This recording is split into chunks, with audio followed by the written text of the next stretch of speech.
রাসূল সাল্লাল্লাহু আলাইহি সাল্লামের জন্মের আগে আল্লাহ তাআলা তার হাবিবকে পৃথিবীতে পাঠাবেন, এর আগে পৃথিবীতে একটা অত্যাচারী বাদশা ছিল যার নাম হলো আবরাহা।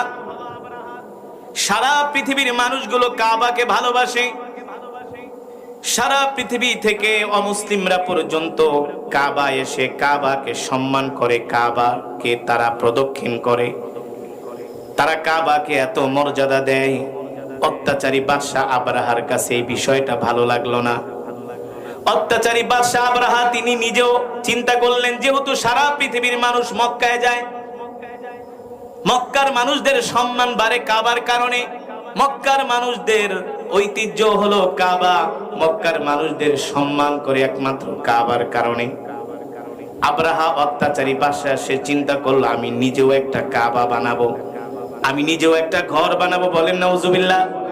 কোন জায়গায় হবে সেই ঘর? সেই ঘরটা তাই তিনি